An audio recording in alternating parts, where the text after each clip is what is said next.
When I look at the Miami Hurricanes season this year, though, I start to get, as much as I'm cautiously optimistic about them, I start to get a little bit more frazzled the closer we get to the kickoff of this season 4 days from now.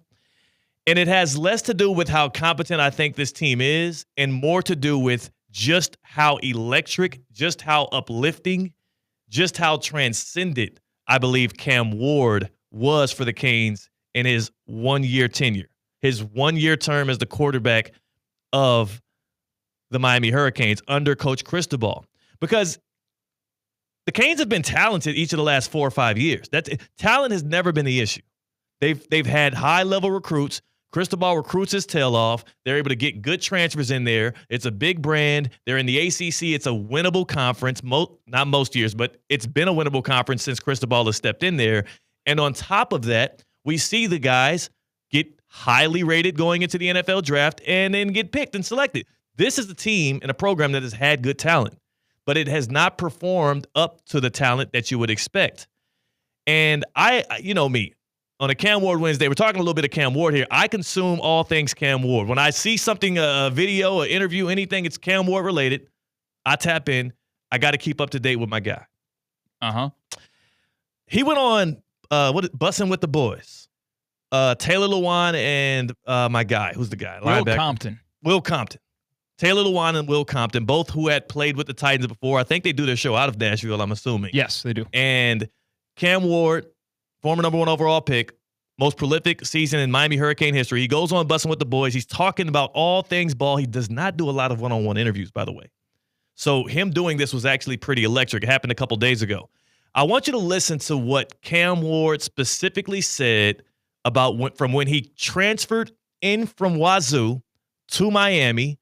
It ends up being great for all parties involved. 10 wins, number 1 overall pick, all this great.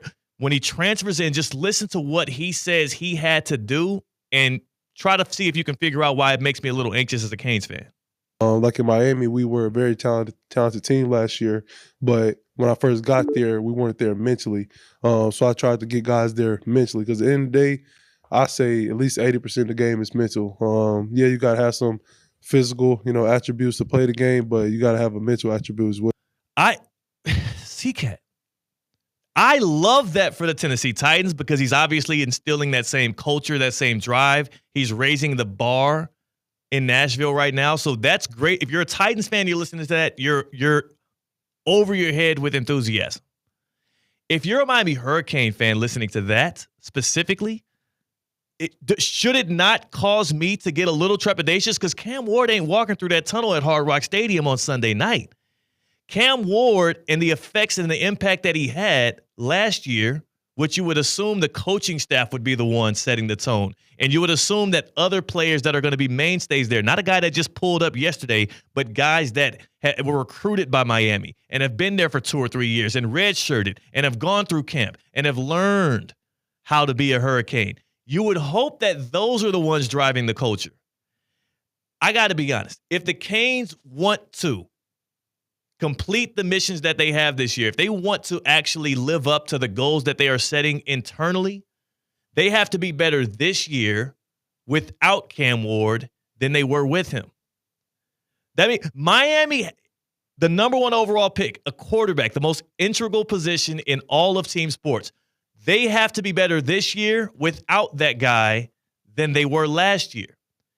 And when I try to answer that question for myself objectively as a Canes fan, do I think that a guy who was able to throw the ball at the level that Cam Ward was able to do, lead from day one at the level in which he was able to do, set the culture, set the tone, have such a calming presence about him for the locker room, for the team, drive up the value even of his weapons, so much so that he got a bunch of guys in some UDFA deals. I am just not confident that the Canes can be better, and they have to be if they want to make it to the 12-team playoff, if they want to play for an ACC championship. The question that the Canes have to answer this year, and we're going to find out Sunday night, is can they be better without Cam Ward and C-Cat? I wouldn't bet on it.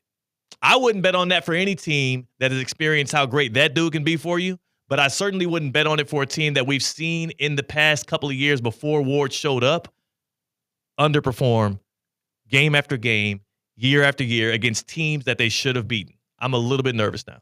Yeah, it would be one thing if Cam Ward, for some reason, transferred into Miami from a storied program that has a long lineage of the same head coach. If for some reason Cam Ward came from Alabama when Nick Saban was there, if Cam Ward came from even Georgia with consistency and Kirby Smart, okay, it would make sense from going to the elite of the elite in terms of culture in a locker room and a football program to coming to someone who is not that in Miami. But Wazoo's not really known in the past decade or so, post Mike Leach, for being like a consistency and the model program that you want your football program to be like. No, it wasn't that. He kind of went in as John Taffer from Bar Rescue? Yeah. Cam Ward was John Taffer saying, it's a mess. You got to fix this up. Except Cam Ward's job was not to fix the program of the Miami Hurricanes. He was not a new head coach. He was a football player. C-Cat, you want to know what Mario Cristobal... So, the Canes went 10-3 last year. The third loss was the Pop-Tart Bowl, where Cam Ward left the game with a lead. If he played it all the way through, they would have won it. I'm taking that loss away. It didn't count. That didn't matter. The Canes were 10-2 last year. Mario Cristobal, 10-2 with Cam Ward as his quarterback. You want to know what his record is with Cam Ward not playing quarterback for the Canes? I don't think I do, but please tell me. Is he above 500? 12-13. No, he's not. 5-7 in his first year, 7-6 in his second year. The Canes are 12-13 when Cam Ward is not playing quarterback. And if you count the Pop-Tarts Bowl, when Cam Ward left with a lead, sat out, and Emory Williams came in and finished the job, which, again, it doesn't matter. It's an exhibition. That would be another loss because you were winning with Cam. He sat down, and Emory Williams led you to a defeat there. But that game doesn't matter. I'm not trying to compile or compound anything on. This is not me even trying to take a shot at Cristobal himself. All I'm saying, this is a pro Cam Ward take, not an anti-Miami take. I think he's that good. I think he was that transformative. You can tell by the way in which they talk about him around Nashville. Look at how Brian Callahan, head coach of the Titans in year 2 here, every time he opens his mouth to speak about Cam Ward, he's effusive with the praise. Jeffrey Simmons, the defensive tackle for the Titans, when he got into it with Cam Ward, and even afterwards, the level of respect that everyone who embraces him has.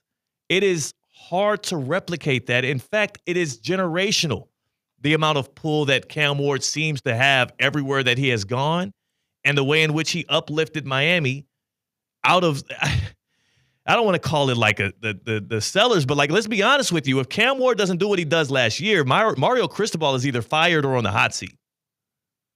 That team did not score 35 points or more in every single game except for one. 35 points or more, that Miami offense. That's why Lance Guidry, the former DC, is fired and everything. The defense was a mess. They should have won more games. The defense did lose them some games, by the way, on Bussin' with the Boys when Cam Ward was asked about that, because he's a man and he takes accountability. He did not throw his defense under the bus. He did not make excuses. He said that we play complementary football, and I could have been better. The offense could have been better. That's a leader right there, man. Yeah, I'm so glad you brought that up. Just serendipitously, you brought that up because you said this is a pro Cam Ward segment, not an anti-Cristobal segment, but that's the ricochet shot that is being told. Just don't know what to do with it. And there might be another ricochet shot that you will not bring up or maybe didn't have the intentions of bringing up. It kind of ties into what we talked about on Monday, where another rookie quarterback who worked out a lot with Cam Ward, Shedeur Sanders, kind of has the air about himself that he is what Cam Ward actually is. He thinks he is. And in the comment that we talked about on Monday's show, I have it right here, and you can take a listen.